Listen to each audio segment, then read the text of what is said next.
que vamos a ver hoy se denomina Lean Startup. Dentro del contenido vamos a ver qué es específicamente una startup, vamos a ver esta metodología Lean Startup y vamos a finalizar con un Lean Canvas, que es un lienzo de modelos de negocios. Entonces, la primera pregunta, y es una pregunta abierta para ver que lo podamos comentar. ¿Cuál creen ustedes que es la diferencia entre una startup y una empresa? ¿A alguien se le ocurre?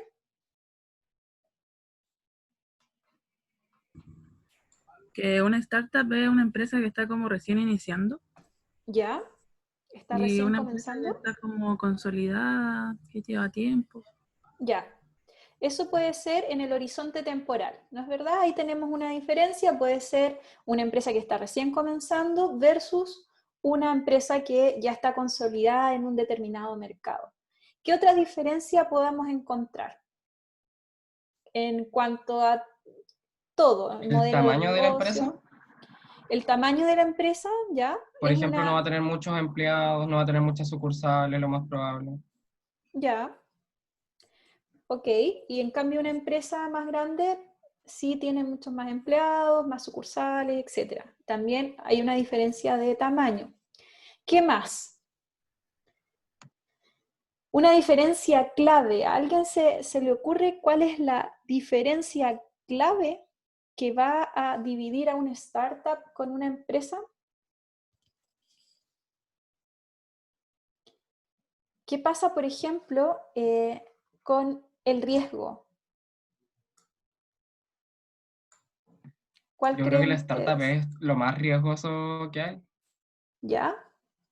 tiene que tener mucho riesgo. En cambio, la empresa ya está, de cierta forma más consolidada, está como, tiene como los pilares, sus fundamentos ya están puestos. Ok, correcto. Así es, muchachos. Efectivamente, las intuiciones que me han comentado son correctas. Vamos a ver la definición que tiene una startup. Y startup no es una empresa pequeña, ¿ok? Porque muchas personas tienden a confundirlo. Una empresa pequeña, una empresa grande, ¿ya? Pero no es así. Una startup es una institución humana que ha sido diseñada para crear un nuevo producto o servicio bajo condiciones de incertidumbre extrema. Esta es la definición que da Eric Rice. Luego, más adelante vamos a ver quién es Eric Rice. Y la principal diferencia que existe entre una empresa y una startup, que también se denomina como proyecto empresarial, es que la primera está buscando un modelo de negocios. En cambio, una empresa está ejecutando un modelo de negocios. Entonces, una misma compañía puede pasar por estas dos etapas. Puede comenzar siendo una startup, en donde se enfrenta a la generación de este modelo de negocios, la creación del modelo de negocio, frente a mucha incertidumbre, pero luego, una vez que ya se consolida en el mercado, ejecuta este modelo de negocios que ya no requiere de tanta renovación y ya por lo tanto está consolidada bajo un determinado mercado. ¿Ya? Esa es la principal diferencia. Algunas otras diferencias que podemos identificar. En el caso de una startup es que construye un modelo de negocio principalmente basado en tecnología e innovación. Generalmente cuando un emprendimiento comienza, sus procesos van a ser innovadores, se va a ocupar tecnología quizás de punta. En cambio, cuando una empresa ya está ejecutando el plan de negocio, quizás esas tecnologías ya sean conocidas en el mercado, ya no sea tan innovadora, ¿ya? Además, vamos a ver que en una startup el crecimiento de clientes, si lo hacemos bien, obviamente, si lo hacemos bien, el crecimiento de clientes va a ser exponencial. En cambio, en la etapa empresa, nosotros vamos a ver un desarrollo que es más lento, un crecimiento un poco más progresivo. ¿Por qué? Bueno, porque a estas alturas ya tenemos que lidiar con competencia. O sea, todo negocio que es rentable y nuevo, en algún momento va a enfrentar nueva competencia, dependiendo obviamente también de las barreras de entrada al mercado, qué sé yo.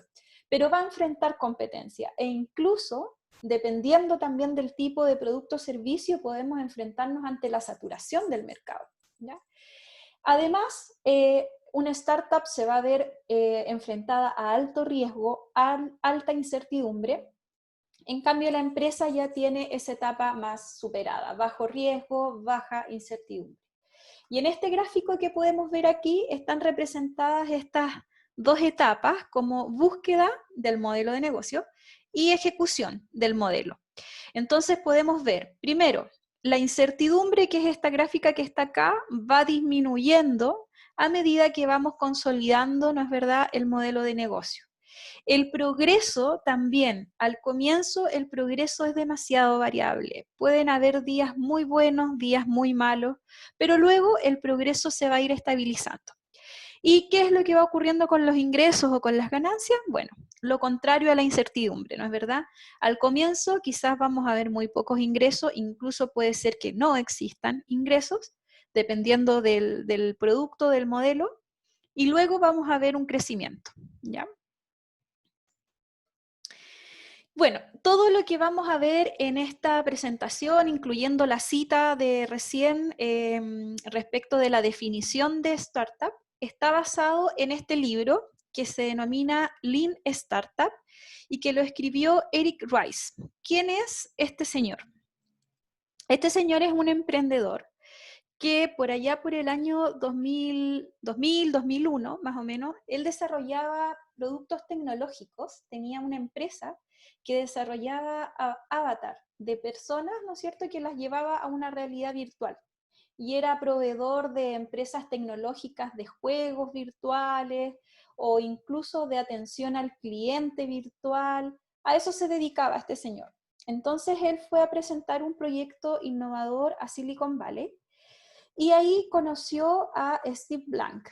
Steve Blank es otro gran emprendedor, gran académico del emprendimiento, y él había venido desarrollando, Steve Blank, algo que se denomina desarrollo de clientes. Yo les había comentado en algunas clases anteriores la diferencia entre el enfoque de desarrollo de clientes respecto del enfoque de desarrollo de productos, que era más o menos, fue cuando vimos el caso de Juicero, de la máquina que hacía jugos como la Nespresso.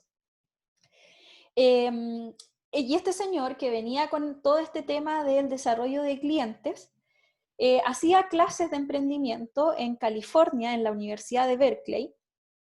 Entonces vio mucho potencial en Eric Rice y lo invitó a formar parte de sus clases. Entonces ellos después en conjunto comenzaron a desarrollar esta metodología que se denominó Lean Startup. Y esto nació de varias fuentes. Ellos se basaron principalmente en el aprendizaje de lo que había ocurrido antes, ¿ya? Cómo era antes el desarrollo de los productos, cómo se hacía antes para lanzar los productos al mercado y cuáles eran los principales problemas de las startups al enfrentarse al mercado. Y ahí ellos aprendieron que habían casos de éxito y pudieron sacar todo lo bueno de esos casos de éxito y cuáles eran los casos de fracaso. E intentaron evitar, ¿no es verdad?, lo que hacían estas empresas que fracasaron. Además, se basaron en otras metodologías ya existentes, como el Lean Manufacturing, que es lo que impulsó Toyota en la producción, y en otras, en el desarrollo ágil de productos, en el desarrollo de clientes, que era lo que venía promoviendo Steve Blank. Entonces juntaron todo esto y lo asociaron al emprendimiento. Y nació este libro en el año 2008, si no me equivoco, o 2011, por ahí. Y este libro está en el curso, está publicado dentro del material bibliográfico del curso, lo conseguí en español, así es que es una muy buena herramienta para aquellos que estén desarrollando sus emprendimientos, es una muy buena herramienta, ya se las recomiendo de todas maneras. Y todo lo que van a ver ahora en esta presentación está basado en ese libro, ¿ya? Entonces, ¿qué es Lean Startup? Es una herramienta y nace justamente porque la mayoría de las herramientas del management tradicional que habían antes no estaban diseñadas para prosperar bajo alta incertidumbre. Entonces lo que ellos hicieron fue modificar el método científico y llevarlo al diseño de empresas. Me imagino que ustedes conocen el método científico. El método científico lo que hace es que parte con un problema, ¿no es verdad? Identifico una hipótesis respecto de ese problema, luego diseño un experimento, mido, obtengo datos, y a partir de esas mediciones y de esos datos me permiten obtener una respuesta a esa hipótesis. Puedo validar la hipótesis o puedo rechazar la hipótesis. ¿Ya? Eso es básicamente el método científico. Ahora, si ustedes ven esta metodología que está diagramada acá, es muy similar. En esta metodología nosotros partimos con una idea, vamos a construir un modelo, ¿no es verdad? Vamos a tener un producto en base a este modelo, vamos a medir, vamos a obtener datos y vamos a aprender de esos datos. Si el aprendizaje entrega que debemos hacer algunos cambios, entonces nuevamente tenemos que generar ideas, construir modelos, productos, medir y así sucesivamente.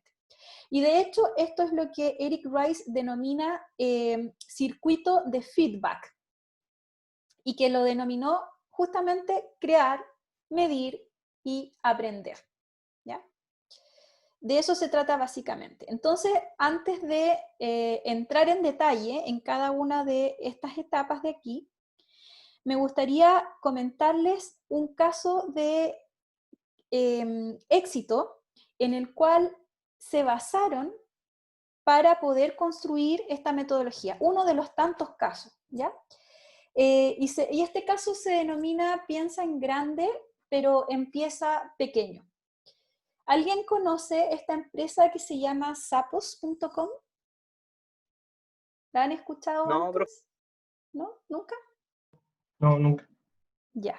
No, No, jamás. profe. No, ¿cierto? Ya. Es que estas cosas, bueno, todo esto viene de una corriente gringa, Estados Unidos. Entonces todas las empresas, todos los ejemplos que hay en esta línea, la mayoría son de allá. Entonces esta empresa, pero me imagino, por ejemplo, que conocen Dafiti, que es un ejemplo local. Sí. La tienda Dafiti por internet, ¿cierto? Ya, perfecto. ¿Qué es lo que hace? A ver, esta tienda, imagínense hace muchos años atrás, por allá por el año 2000, en donde el boom de internet no era como es hoy. La gente no compraba cosas por internet porque no confiaban en internet para adquirir productos. Pero el fundador de esta empresa, que a todo esto vende zapatos, ¿ya? Vende zapatos por internet. El fundador de esta empresa tenía una idea muy grande. Él se imaginaba, por allá, por ese año, teniendo grandes almacenes, almacenamiento de zapatos, muchos zapatos, y venderlos online. Entonces él, en lugar de hacer eso, porque imagínense si esto es de Las Vegas, imagínense conseguir un lugar gigante en Las Vegas para almacenar cientos y miles de cajas de zapatos que después nadie compre. Sería terrible. Entonces él pensó eso sin conocer nada de esta metodología, ¿ya? Él no sabía esto, él lo hizo bajo su propia intuición. Y dijo, bueno, que en lugar de hacer esto tan grande de una sola vez, lo que voy a hacer es que voy a empezar probando, testeando. Él tenía la hipótesis de que este negocio podría funcionar.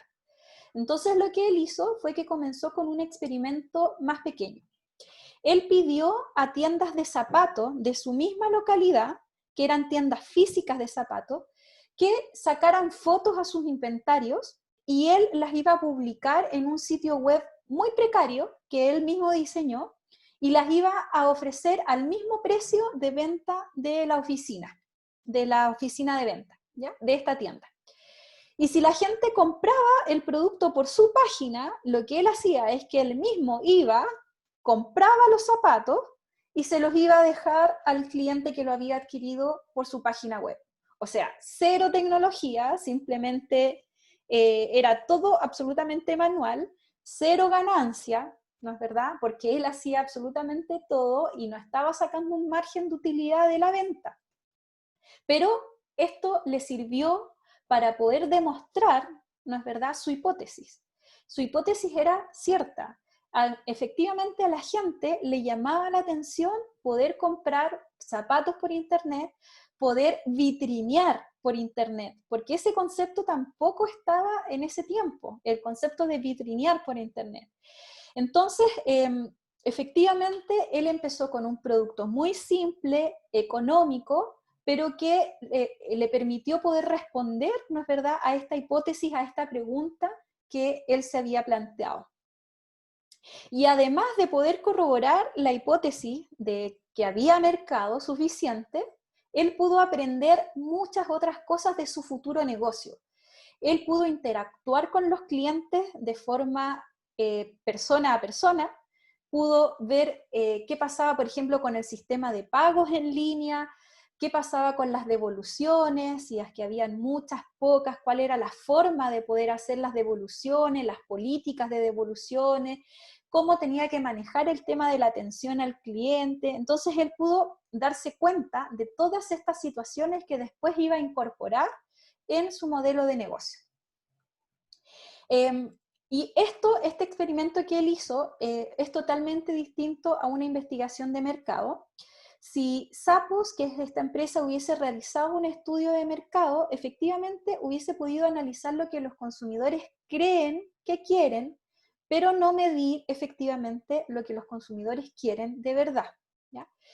Entonces, este fue uno de los ejemplos de éxito, ¿no es verdad?, en donde se aprendió que empezando pequeño se podía generar una mejora al modelo de negocio, una iteración al modelo de negocios que luego fuese exitoso, ¿ya?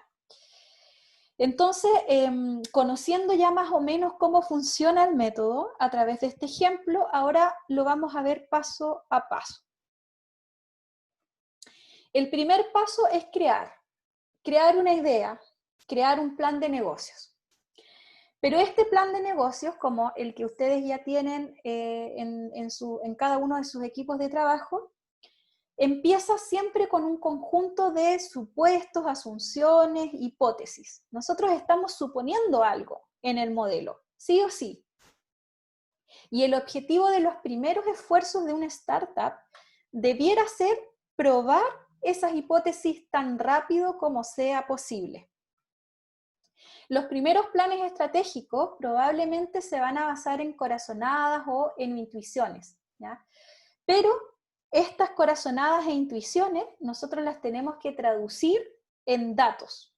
Y para eso es lo que se denomina el concepto de salir del edificio. Este concepto también lo propuso Steve Blank, que era el profesor, ¿no es verdad?, del autor de este libro, de Eric Rice, y él propone este concepto de salir del edificio. Él propone que desde una oficina, desde un computador, nunca vamos a poder analizar cuáles son las verdaderas necesidades del cliente y si es que nuestro producto o servicio va a impactar o no positivamente en nuestros clientes, ¿ya? Entonces aquí nace este concepto que lo vamos a ver muy seguido durante esta unidad, que se denomina Producto Mínimo Viable, PMV, con el objetivo de confirmar las hipótesis de nuestro modelo. Nosotros supuestamente ya tenemos definidas cuáles son las hipótesis. Ahora, para poder confirmarlas, estas hipótesis, nosotros vamos a generar un producto mínimo viable. ¿Qué es esto? No necesariamente es un producto a medio terminar o una versión reducida, ¿no es verdad?, de nuestro producto final. No es eso, sino que tiene más bien que ver con una forma rápida y al mínimo esfuerzo de poder generar este circuito de feedback, crear, medir, aprender con nuestro cliente, ¿ya? A diferencia de un prototipo tradicional, porque las compañías que estaban basadas en el desarrollo de producto, lo primero que hacían era desarrollar un prototipo del producto, que no es lo mismo que un producto mínimo viable. El producto o prueba de concepto generalmente está diseñado para poder responder a preguntas de tipo técnicas. o de diseño. ¿Ya? En cambio, en el caso del PMV, el objetivo es poder probar las hipótesis fundamentales que tiene el modelo de negocios, ¿ya? No necesariamente la parte técnica en particular.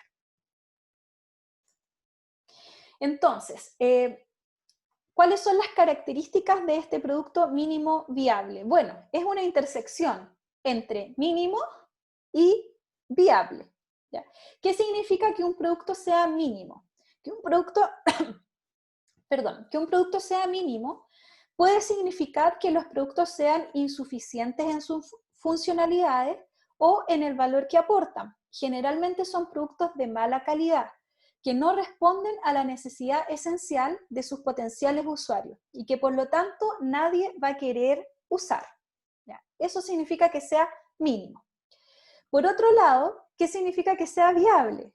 Significa que son productos que generalmente tras una gran inversión de tiempo, dinero, recursos, salen al mercado con una gran cantidad de funcionales, pero que nadie quiere, ¿ya? O que al menos no lo hemos probado todavía, y que es probable que muchas de ellas, muchos de estos clientes, respondan parcial o totalmente a las necesidades de ellos, ¿ya? Entonces la idea es crear un punto medio entre estas dos características. Y por eso nace el concepto de mínimo viable. Entonces esto significa que los productos mínimamente viables son perfectos para reducir la incertidumbre, probar las hipótesis, redefinir conceptos y vamos a ir mejorando iterativamente el producto o servicio que nosotros estemos proponiendo, ¿ya? Acá hay un gran desafío cuando nosotros nos enfrentamos a definir cómo hacer este producto mínimo viable. ¿Por qué? Porque los profesionales generalmente aspiramos a crear productos de calidad. Más que nada es una cuestión de honor, ¿ya? Pero esto se supone que la empresa ya debería saber de antemano cuáles son los atributos que los clientes más valoran de mi producto o de mi servicio. Y eso no necesariamente es verdad cuando estamos comenzando en una startup. Esto es algo muy arriesgado de poder suponer, porque muchas veces en una startup ni siquiera estamos seguros del segmento de clientes al que estamos apuntando. Por lo tanto, si es que efectivamente este producto mínimo viable resulta ser de baja calidad para los consumidores, tenemos que aprovecharlo como una oportunidad. ¿Para qué? Para poder aprender, además, cuáles son los atributos que el cliente más valora de este producto o servicio. Y de hecho, hay muchos productos famosos, servicios famosos que han sido lanzados bajo un concepto de mala calidad, que al final a los consumidores les gustó y que fueron finalmente un éxito en el mercado. En el caso de Groupon, ¿conocen Groupon? Es una compañía que genera ofertas en línea, ¿no es verdad? Uno adquiere una especie de cupón y que después canjea. Todo esto es online en realidad, pero ese es el concepto, que después uno canjea por un producto o servicio real que no lo ofrece Groupon, sino que lo ofrece un tercero. Entonces, esta compañía eran de unos emprendedores que ya tenían otro tipo de emprendimientos antes y que a partir de estos emprendimientos se dieron cuenta que había un nicho de mercado, que habían muchas personas que estaban dispuestas a pagar por tener descuentos, ¿ya? En determinados productos, en determinados servicios. Y ahí lanzaron esta idea y para poder probarlo, porque ellos tenían obviamente la hipótesis que el cliente iba a adquirir productos de un tercero a partir de una página de descuento que muchas veces podía no inspirar confianza. Entonces ellos lo que hicieron fue lanzar en su página web una oferta de pizzas 2x1 de una pizzería que estaba ubicada en el mismo edificio donde ellos tenían su empresa. Obviamente hicieron la alianza estratégica con la pizzería, ¿no es verdad? Y ofrecieron este 2x1. Entonces se dieron cuenta que el primer día de ventas de este cupón en particular tuvieron muchas compras. La gente, ellos lo que hacían era hacer un PDF del cupón a mano y se lo enviaban por correo electrónico a la gente, los usuarios pensaban que todo esto era automático, o sea, que ellos compraban el cupón y que les llegaba automáticamente al correo electrónico. Mentira, lo hacían ellos, lo escribían ellos y se lo mandaban. Y luego la gente lo imprimía en su casa e iba a comprar su pizza 2x1 al restaurante. Entonces, de esa manera, ellos se dieron cuenta que efectivamente era un producto valorado por los clientes, ¿ya? Y pudieron validar su hipótesis. En el caso de Dropbox, Dropbox comenzó como la satisfacción de la necesidad personal de uno de estos emprendedores cuando tuvo un viaje de negocio y él quería poder trabajar en el camino y se dio cuenta que todos sus documentos se habían quedado en su casa, ¿ya? Que no llevaba el pendrive y que no tenía los documentos necesarios para poder trabajar.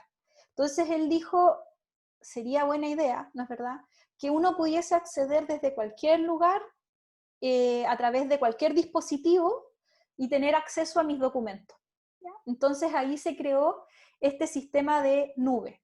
Obviamente no tenía la tecnología suficiente como para hacerlo, porque esto requiere de mucha inversión, porque tiene que comprar espacio, pero espacio virtual. Entonces requiere de mucha inversión.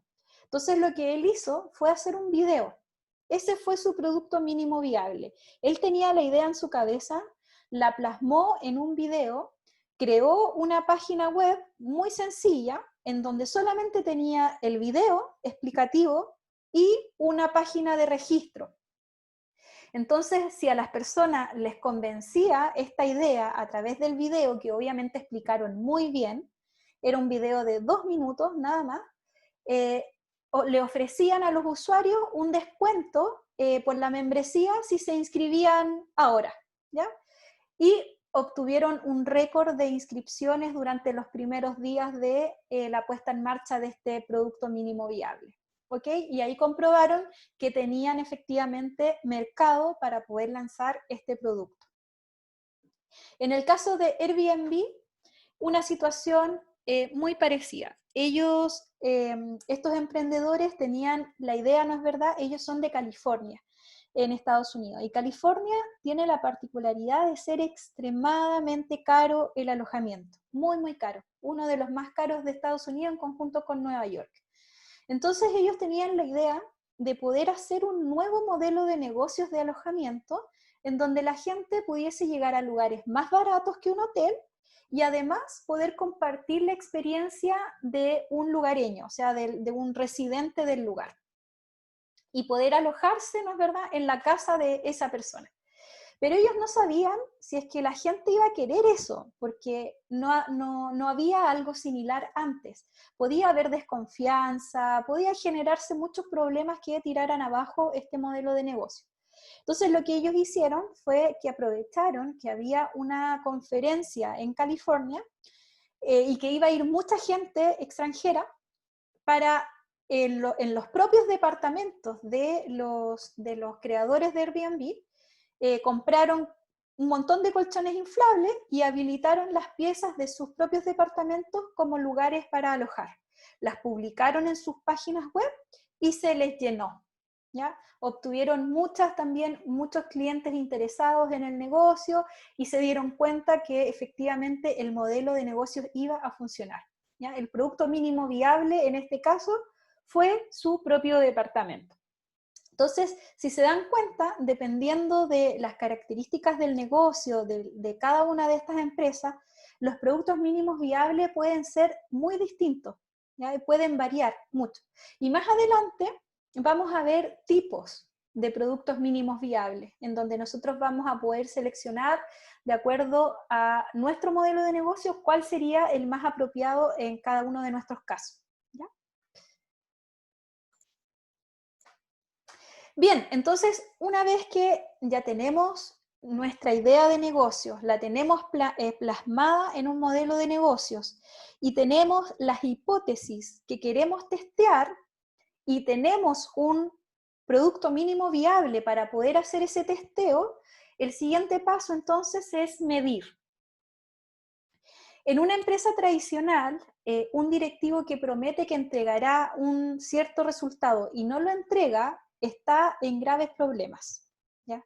Pero imagínense en el caso de una startup, en donde ni siquiera puedo prometer un determinado resultado porque ni siquiera yo lo conozco.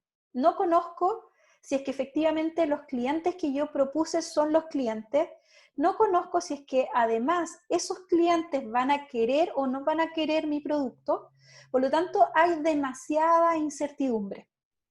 La solución a este problema es justamente el corazón, el centro de esta metodología Lean Startup, en donde se necesita un enfoque disciplinado y sistemático para saber si es que estamos progresando en el desarrollo de este modelo de negocio para llegar finalmente a un modelo validado.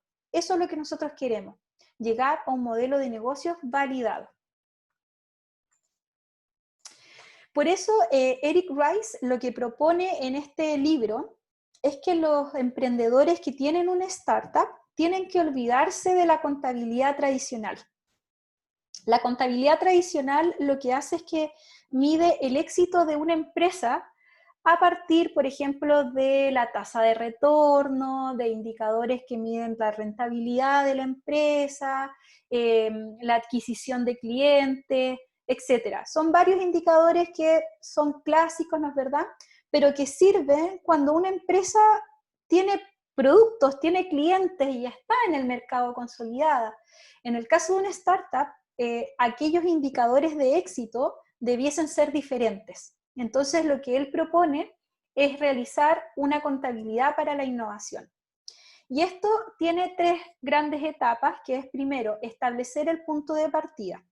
Con este producto mínimo viable que nosotros vamos a desarrollar, nos va a permitir obtener datos y nos va a permitir posicionarnos en algún punto de partida que nosotros ahora no conocemos, que pueden ser tasas de conversión, tasas de suscripción, prueba, el valor medio de un cliente. Nos va a entregar indicadores, ¿ya? Y nos va a permitir comenzar este circuito. Luego vamos a ir poniendo el motor a punto.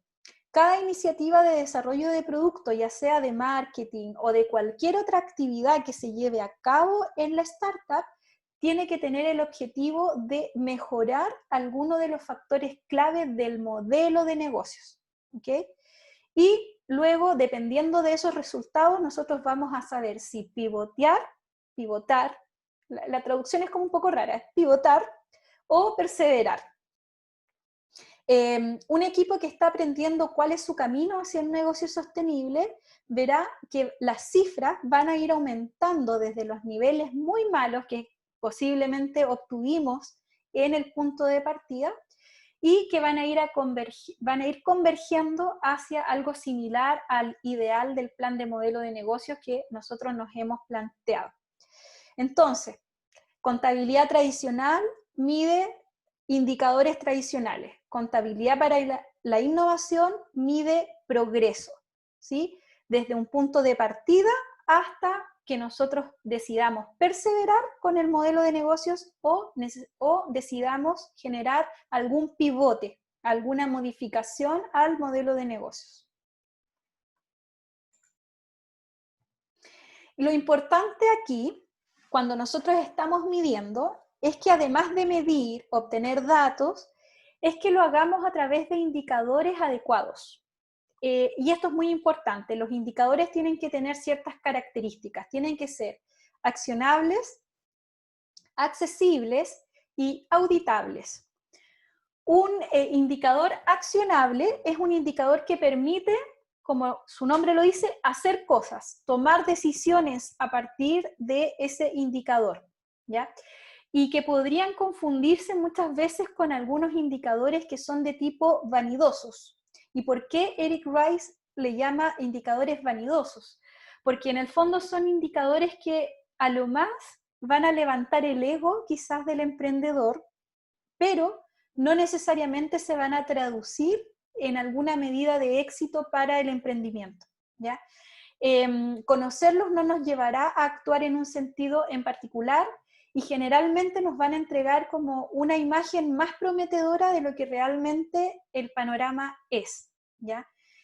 Por ejemplo, cuando nosotros nos enfocamos en cantidad de usuarios registrados, en lugar de cantidad de usuarios suscritos a un plan, por ejemplo, de membresía del producto. Puede haber una diferencia muy, muy grande entre esas dos tasas. Entonces, si nosotros nos dejamos llevar por alguno de esos indicadores, podríamos estar cometiendo algún error, ¿ya? Entonces, por eso, uno de los requisitos es que los indicadores sean accionables, ¿ya? Aprender. La tercera etapa, una vez que nos planteamos las hipótesis, realizamos las mediciones, ahora viene la etapa de aprender. En esta etapa de aprendizaje nosotros tenemos que tomar una decisión, si es perseverar con el modelo de negocio o hacer algún pivote, ¿ya? Entonces Eric Rice dice, no hay mayor destrucción del potencial creativo que la decisión errónea de perseverar. Muchas veces, un error muy común que uno encuentra mucho en los emprendimientos de tipo startup es que los emprendedores están muy enamorados de su idea y no la conciben de otra forma, ¿ya? Entonces, cuando se dan cuenta que al hacer las mediciones no se están cumpliendo sus hipótesis, muchas veces se frustran y aún así, aún viéndolo, deciden perseverar con el modelo de negocio. Y ahí es donde muy probablemente se van a enfrentar al fracaso, ¿ya?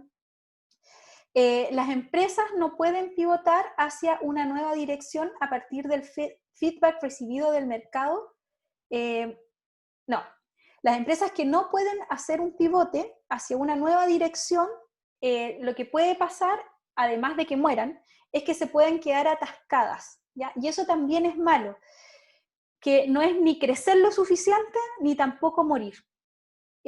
Un pivote es un tipo especial de cambio que está diseñado para poder probar una hipótesis en particular de este producto, o del modelo de negocio, o del motor del crecimiento del modelo de negocio, ¿ya? Vamos a ver algunos tipos en particular de pivotes. Podemos encontrar pivotes en la mayoría de las etapas, ¿no es verdad?, del modelo de negocios.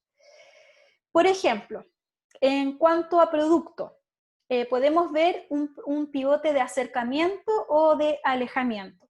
¿Cuándo se da esto? Nosotros tenemos un producto, generamos un producto mínimo viable, lo vamos a probar, ¿no es verdad?, con nuestros clientes para ver qué es lo que opinan los clientes y podrían pasar dos cosas.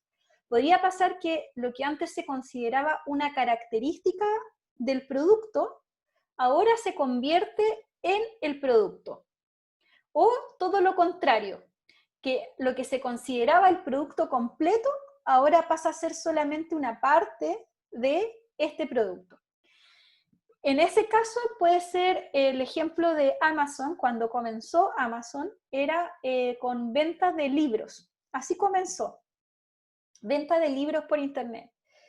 Y eso hoy en día es solamente una parte del producto o del concepto, ¿no es verdad?, en general, que es Amazon hoy en día, que engloba muchos otros más productos y servicios, ¿ya? También podemos hacer un pivote de segmento del consumidor. Esto es muy común. La empresa se da cuenta que el producto resuelve un problema real, pero no para el tipo de consumidor que nosotros habíamos planeado atender inicialmente. Esto fue lo que pasó en el caso que les comenté en una de las primeras clases del curso, relacionada con la app para encontrar las bencinas más baratas en el entorno de los usuarios. Ellos comenzaron pensando, ¿no es verdad?, que su segmento de cliente iba a ser cualquier automovilista.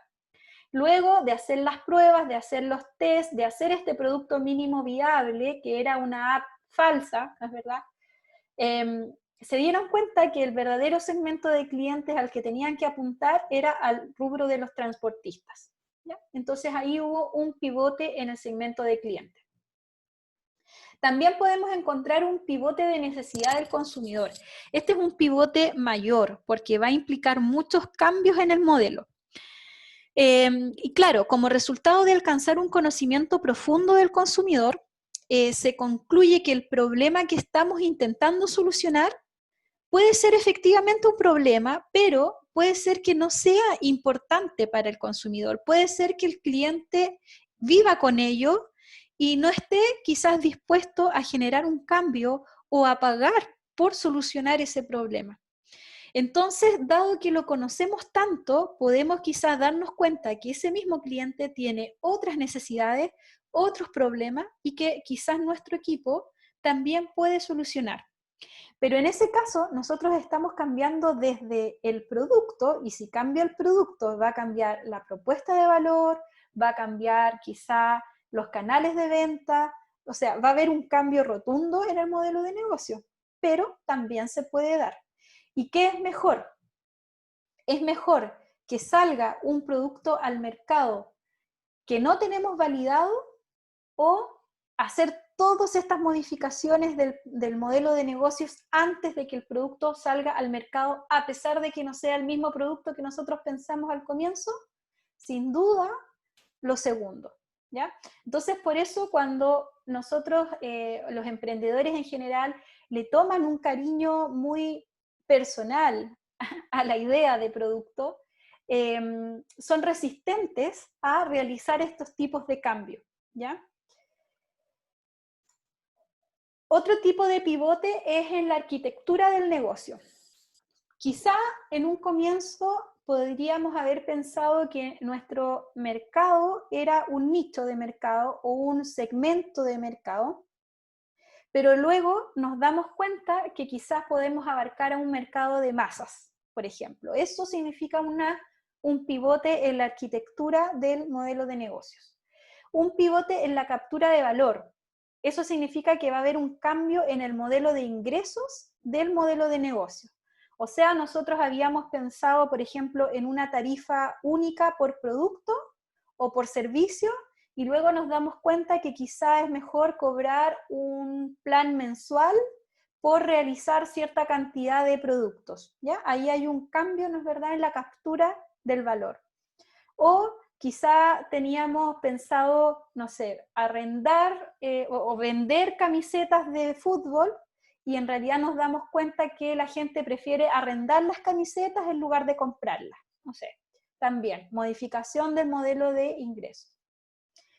También puede haber un pivote de canal, o sea, la misma solución que nosotros estamos ofreciendo actualmente, podemos darnos cuenta al conocer al consumidor que puede existir una manera más efectiva de poder trasladarla desde nuestras manos hacia las manos del consumidor. Y finalmente puede haber también un pivote en la tecnología. Podemos descubrir, ¿no es verdad?, una forma diferente de poder alcanzar una misma solución, pero utilizando tecnología completamente diferente.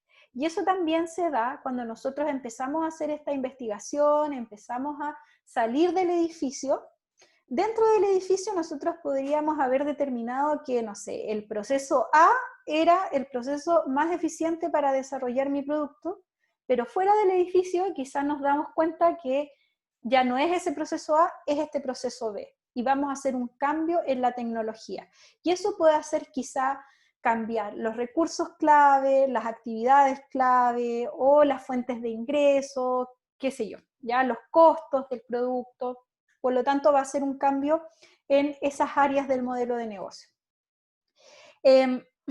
Y esta es una frase también muy sabia que expresa Eric Rice en su libro, y dice que los emprendedores necesitan enfrentarse a sus miedos y aceptar el fracaso.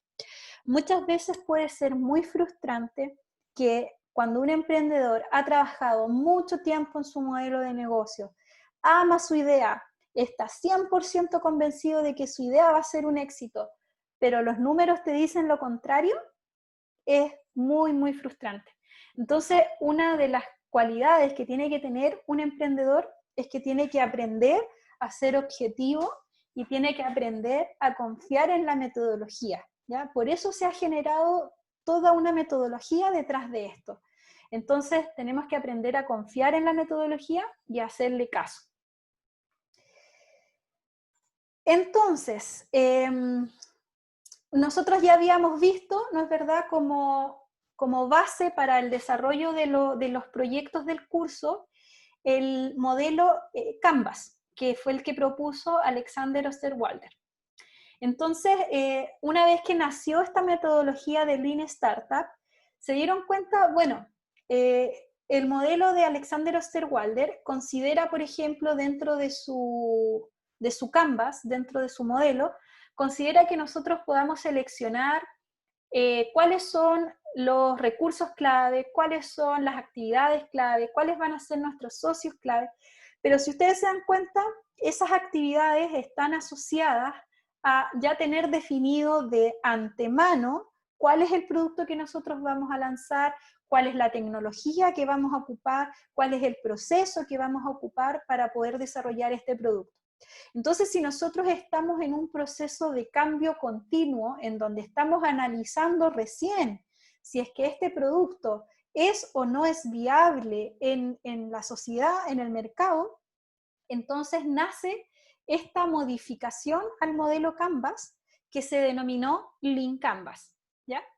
Entonces veamos un poquito, porque con esto vamos a continuar en la próxima clase, ¿ya? Pero quiero que lo veamos más o menos a grandes rasgos de qué se trata.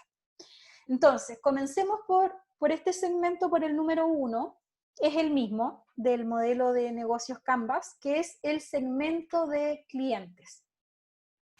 Lo que sí, acá vamos a incluir, además del segmento de clientes que nosotros tenemos pensado, vamos a incluir una segunda segmentación de clientes, que es lo que se denomina adoptadores tempranos, ¿ya?